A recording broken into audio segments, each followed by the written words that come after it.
In this lesson, we'll go over the multi-step process of creating a splatter brush in Inkscape.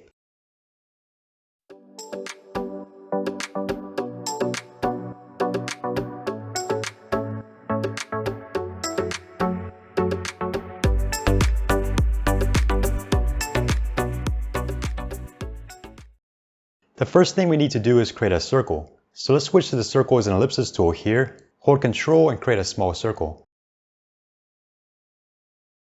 Let's give it a black fill for now, and make sure stroke here says unset or none. If yours has a color, you can turn it off by holding Shift and clicking the red X here. Next we want to give this a radial gradient, starting from fully opaque in the center and getting more and more transparent toward the edge. To do this, let's open the Fill and Stroke dialog with this button up here. Then in the Fill tab, let's click this button to give it a radial gradient fill. That's what we're looking for. Let's zoom in on the circle some by putting our cursor near it, then holding down the Control key and scrolling up the mouse wheel. Now we want to give this a grainy texture.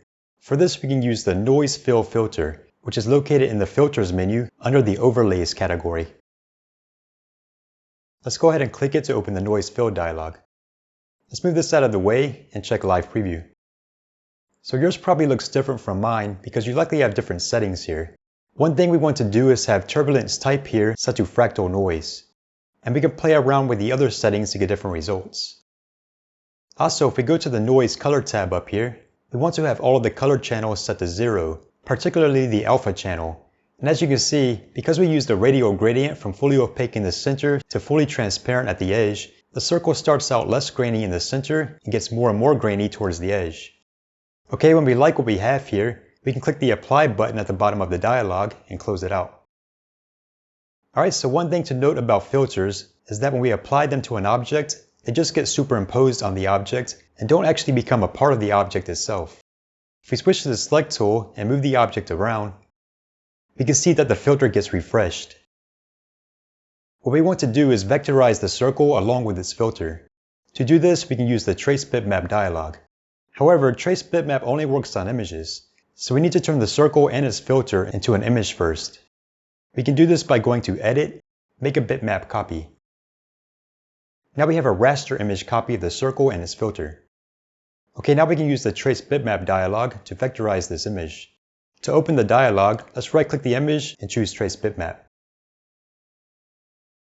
We can see in the preview here how the vectorized tracing will look, and we can adjust the threshold setting up here for different results.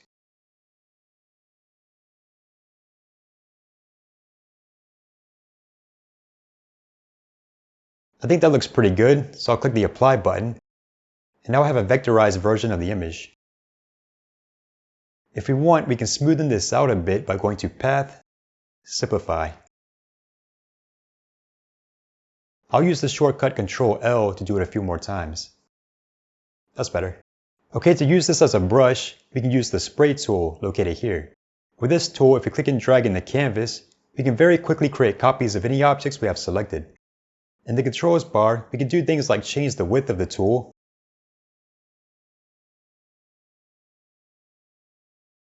we can use a mount to create more or fewer copies,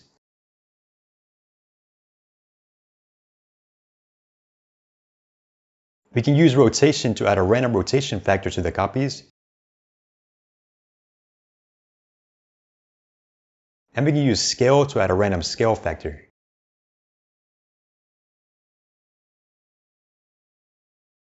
If we switch back to the Select tool, we can change the color of the object.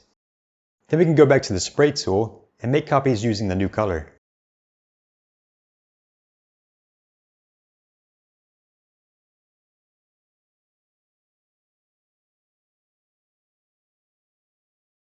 Alright, so that's how we can create a splatter brush effect in Inkscape. I recommend trying this out with the different shapes and noise fill settings to see what you can come up with. Using different types of gradients and adjusting the object's gradient handles and colors will also give you different results.